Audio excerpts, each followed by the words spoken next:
in channel. We're back. Yeah. We are back, and today we're doing we're answering some questions from Snapchat.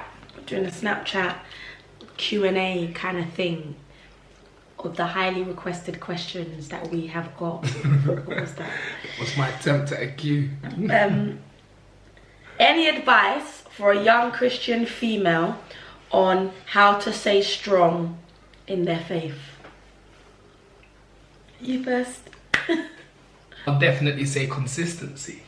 Like, you know, that C in anything, you know, and like, I feel like as if, especially a part of youth is being zealous, and a lot of zeal and kind of like ambition that is short-lived. And like, our Christian faith is one of a journey, a pilgrimage, you know, so whatever you're observing, if it is a lifetime commitment, it's not so much about how much you put in at certain points, but how much you're willing to put in every day. And for me, like, I try the best way I think I can really explain it is like breathing. You might go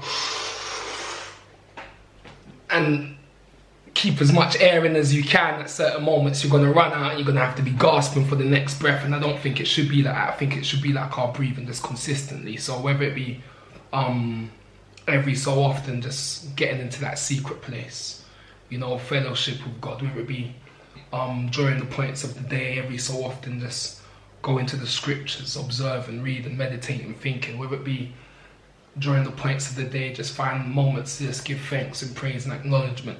I think it's more that rather than just kind of like huge efforts at certain times and then, yeah.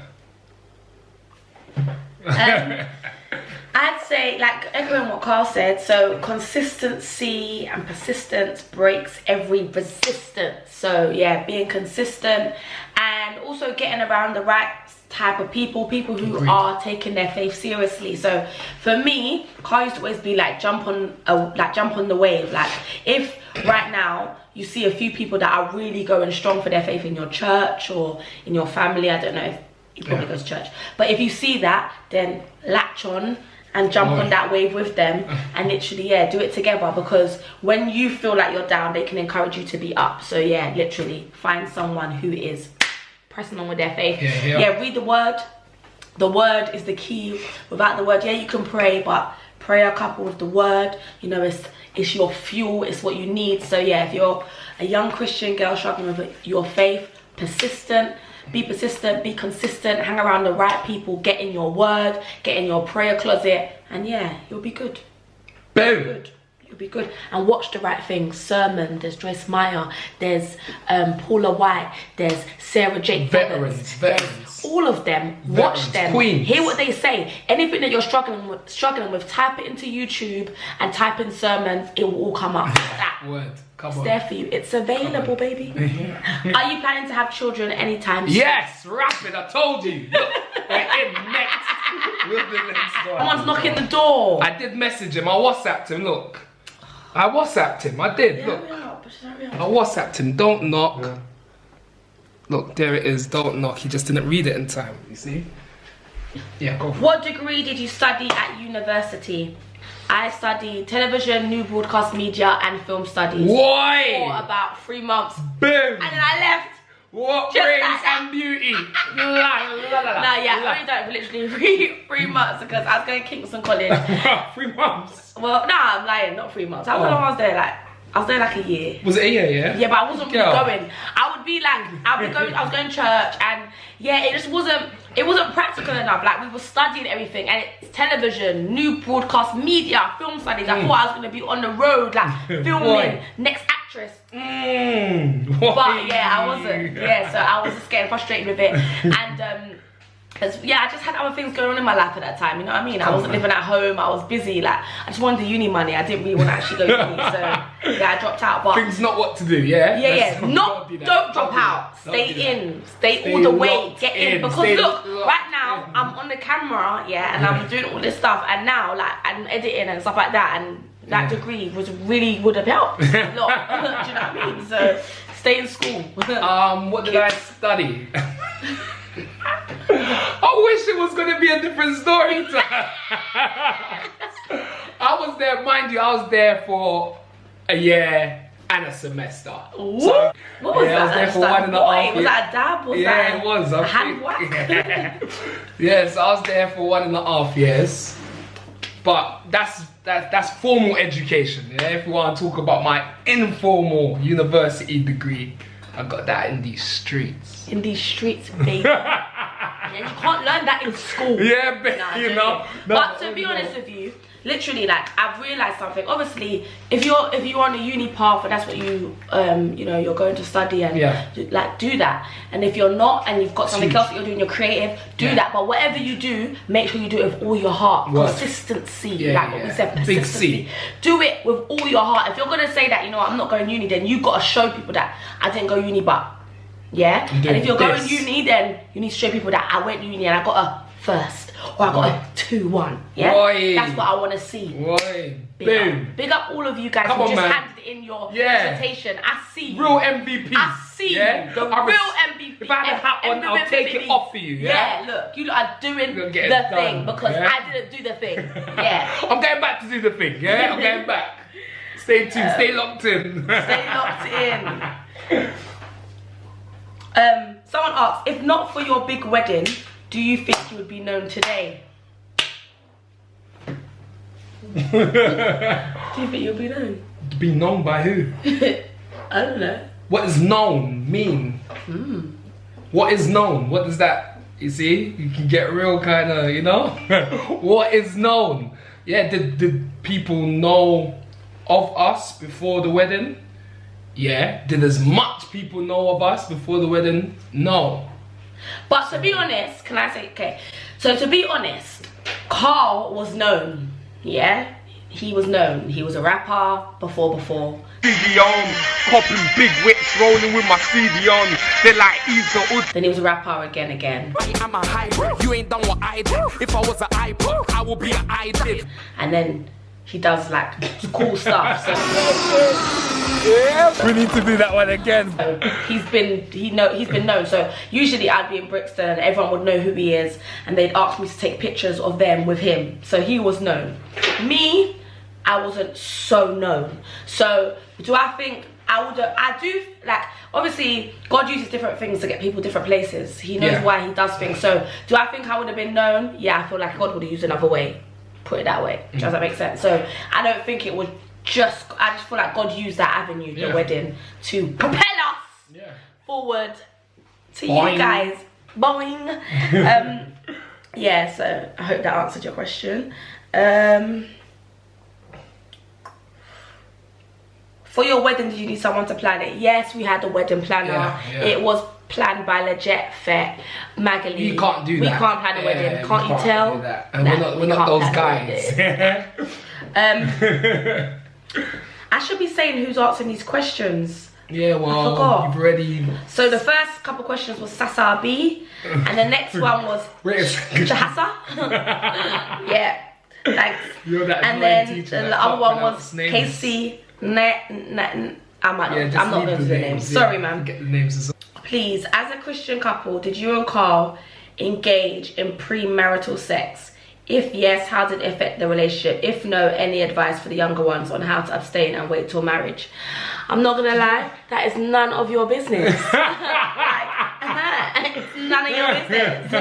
No, I'm joking. But what's my advice to people to abstain and wait till marriage? Don't go to his house. Or don't go to her house. It's as simple as that. Don't go there. Like, just don't go literally after 12. After 12. Public places. None of that. Stay in public places.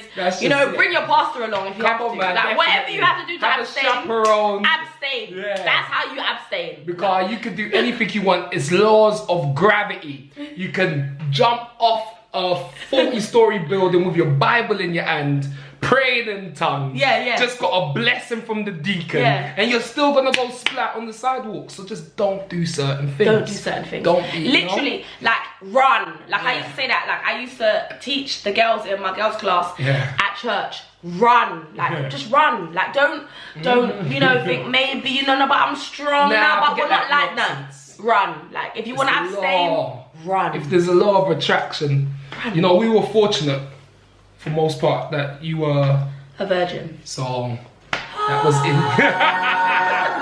But you've already been locked in, so you know the route to that virginity wasn't so. Yeah. I was lesbian.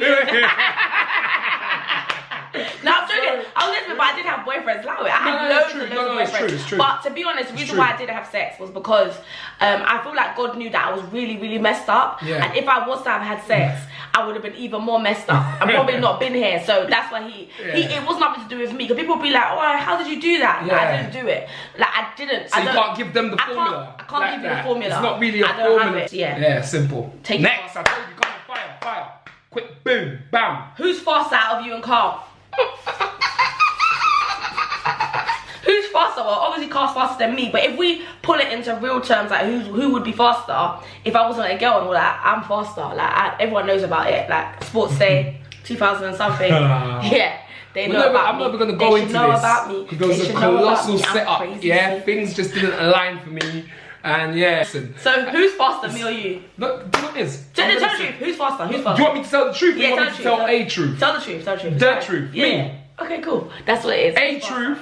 She is. You know, that's a truth. That's a one side of a story. You know. If you could choose any name besides your own name, what would you name yourself? Wow. What a question. What would you name yourself? What would I name myself? Yeah. What do Just you say mean? anything. A name that I would have called myself if it wasn't Karl. Carlos. A name that I would have called myself if it wasn't, my name wasn't Cassandra, is probably like Bluey Sky Angel Heaven Day. Bluey Sky Angel Heaven Day. That would have been my name. Yeah, next. Bam. Come on. How do you keep the fire burning for Christ as a couple and also individually? Petrol. Next. How do you keep the fire burning for Christ? Do you know what? I'm very fortunate to.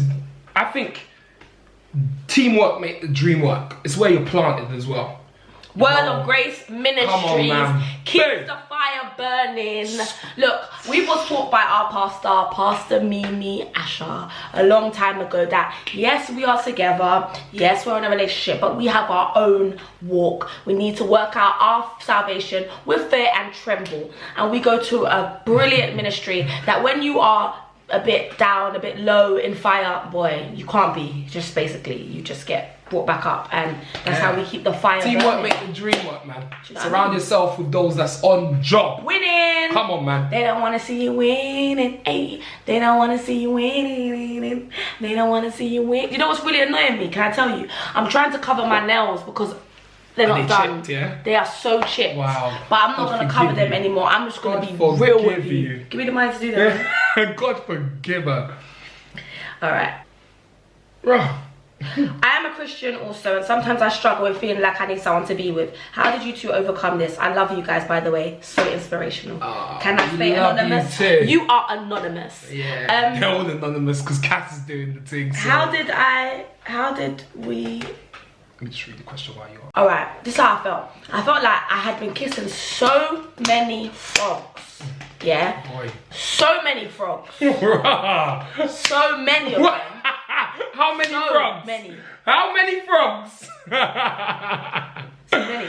Yeah, I felt like I've been kissing so many frogs that it's like I couldn't be bothered anymore to just think maybe I like someone or feel like maybe they're good for me. And I was talking about something like this on my Snapchat today, like, yeah, looks and all of that, it's all great and woo, but then when you get into the stick of a relationship and their face starts to get on your nerve because their personality is disgusting and ugly, you start to realize that that's like looks is not everything and you need more. And I just started praying about it, and that's what you need to do.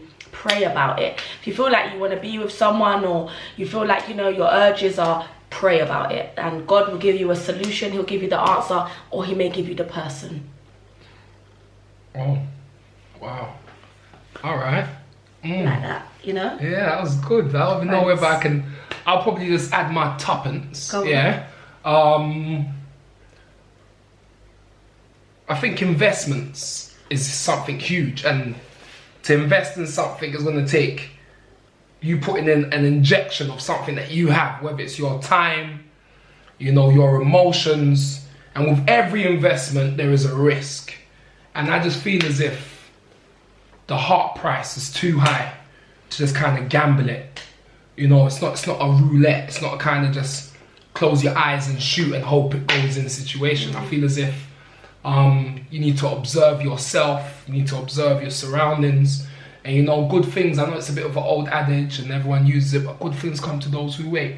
And because I'm not saying just wait and then keep waiting till you're old lady and then you can't even walk down the aisle. I'm not talking about that. I'm just saying that don't just be desperate. You know, people make kind of rash decisions when they're desperate. So I feel as if find yourself, you know, have fun doing that, get content doing that, find a level of contentment. Then when you find someone, you two can add to each other rather than you need them to be, because that should never be the case. So I just feel like, yeah, have fun doing you. Boom! Next! What were your challenges as a young single Christian, and what are your challenges as a young married Christian? My challenges as a young single Christian was loneliness. Yeah, that was one of my challenges as a young single Christian. I don't know what else. Loneliness. I don't know. And what are your challenges as a young married Christian? As a young married Christian, getting the balance between marriage life, work life, fun life, and fun life. Fun life, every life. Getting the balance, like just having the balance. And like, you know, like I feel like if you didn't grow up in a household where you had mum and dad married together, you kind of just go by what you kind of know. And when you go by what you kind of know, it's usually wrong. Yeah, so just, yeah, like that is the challenge as a Christian married woman now. I think, like, whether single or married Christian, Hindu, Muslim, pagan, atheist, single and married, they all come with their different challenges because they're just two different statuses, you know, and every station has a suffering, you know, so there's good things and bad things about being in any situation, you know, so I think, yeah, when you're single, it's more thinking about yourself. Yeah. And now the challenge is for me, as a married man, that every decision made for the rest of my life, I gotta take into consideration another, you know, and I think that will also, the bracket will increase when it goes from a single man to a married man to a family man, you know, then there's another kind of things that go with it. But yeah, man, they're all different challenges, different stations, but they all come with good, all come with bad. Just deal with them as they come. Boom. Next. Hey Cassandra, I want to know how you keep the love alive in your relationship and how many children you both want. Oh wow. How we keep the love alive in our relationship. We try not to argue. No, we do. You know how we keep the love alive in our relationship? I'll say is we go on holiday a lot. We go to different. We go to different places a lot.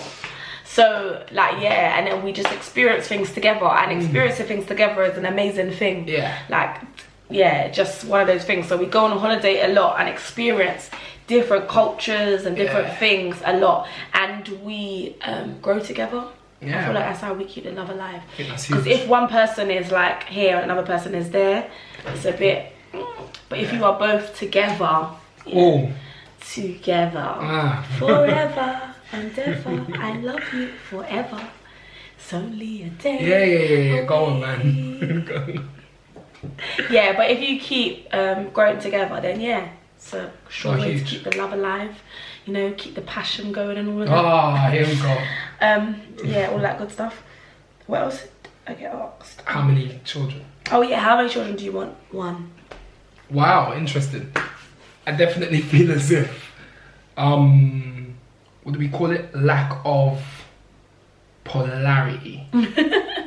Yeah, polarity is what we need. Lack of polarity is an issue.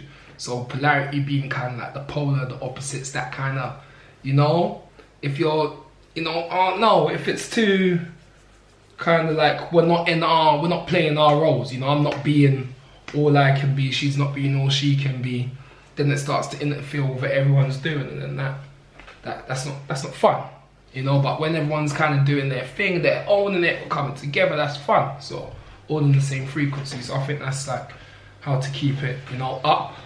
And kids, I would like 3 or 4. Yeah, 3.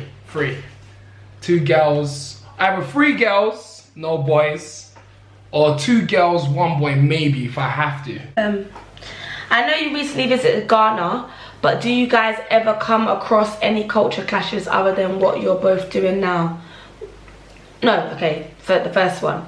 I know you guys recently visited Ghana, but do you guys ever come across any culture clashes? You recently visited Ghana. Yeah. I was in London, yeah, when it was raining. Had to work, or get work done, should I say. But yeah, culture clashes.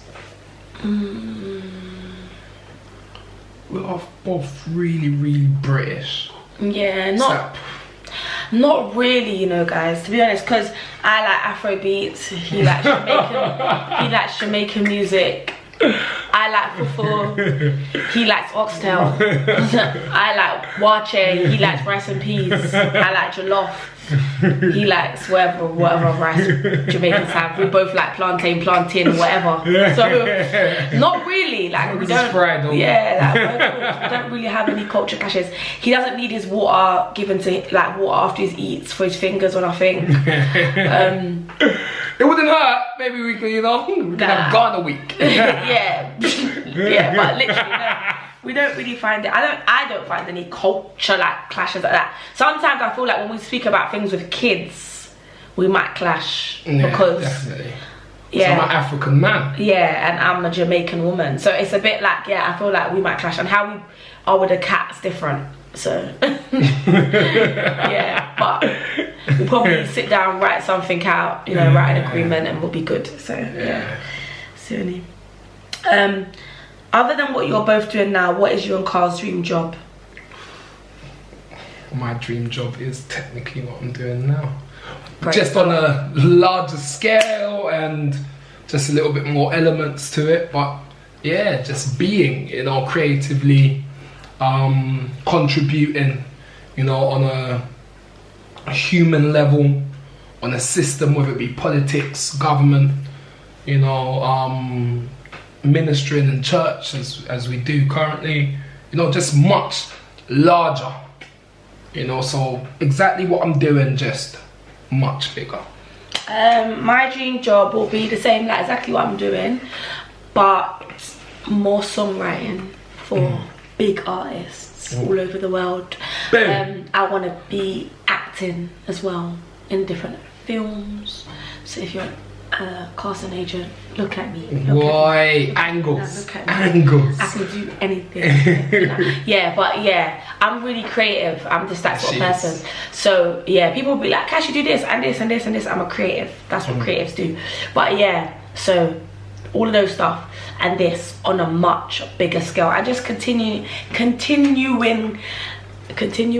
to help others. Yeah, continue to help others and be that inspiration for others. Yeah, that's what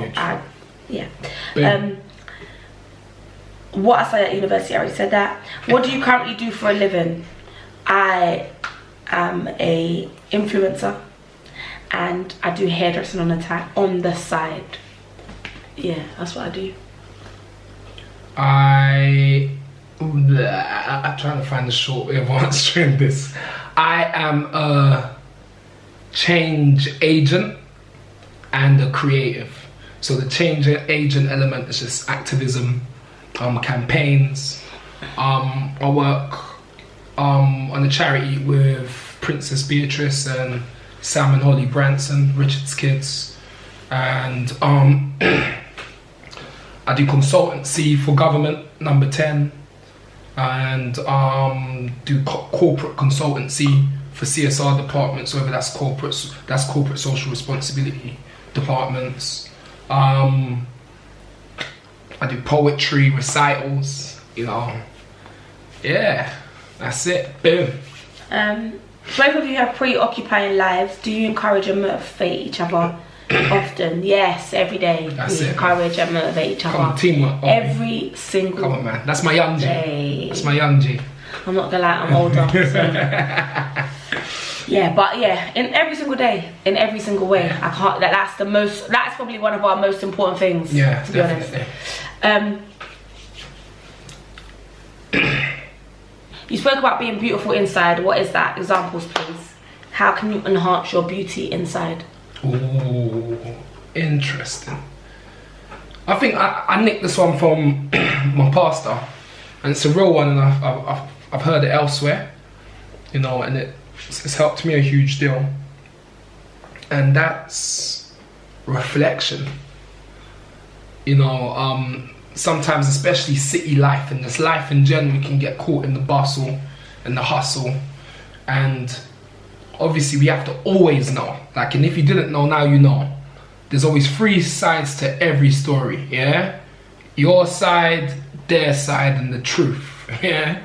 No one ever says the truth. If anyone ever thinks they are telling the truth, they are delusional. Yeah, we have our biases, you know, we always kind of wire it in our mind that, you know, we're coming from the place, like the higher moral ground, you know? And I think just acknowledging that and just reflecting when certain things happen. So maybe I shouldn't have handled it that way, or maybe I can do it this way, or maybe I should take on what so-and-so said and not just think they're a dickhead for pulling me up on it, you know? So, yeah. How to be beautiful on the inside. Just like, I feel like what Karl was saying, and the word is like our mirror. It's our, like, what we can look to. I feel like modeling yourself with that. I feel like a lot of people model themselves with what's around them, or like, oh, she's doing this and I'm doing that, so I'm doing better. No, but modeling yourself with the word, I feel like that's what makes you beautiful inside. And also your character. Like, what's your character? Before you got into, you know, not all of them know what the word is. Okay. The word of God. The word of God, your Bible. Yeah. What sort of person are you? Are you kind? Are you loving? Are you caring? Are you considerate of other people? And yeah, as well, being able to, like, one thing that I'm kind of learning is being able to see my own wrongs. Not always having someone else to have to tell me, oh, Cassie was wrong, but me being like, you know what, I was wrong. Understanding I was wrong, accepting I was wrong, and not feeling any way to apologize for being wrong. Like, there's nothing wrong with saying sorry. It's a great thing. So yeah, like, reflecting on myself, and like I said, using the word of God, the Bible, as my reflective mirror, and not being so concerned about just what happens outwardly, what people think of me outwardly, but what is my actual intention behind the things I do. So not just that I'm doing, like, you know, people do nice things, but what is your intention in it? Like, what are you thinking when you're doing those nice things? Why are you doing those nice things? Those sort of things is, for me, what makes you beautiful on the inside. Boom. Yeah, and just caring about people, loving people, you know, that kind of stuff. Giving a damn. Are you guys ever gonna come to South Africa? We need you guys here. Yeah, absolutely. Pay for me to come. SA. I'm coming. Yeah. No, joking. Yeah, of course. Therefore. And that is the end of our questions. It's a wrap. Thank you so much. I'm gonna count the amount of times Karl said boom. It's actually annoyed me every time he said it. Boom. But yeah, thank you guys so much, and see you soon. See you tomorrow. Arriva Darche, Arriva, I don't know the rest. Bye.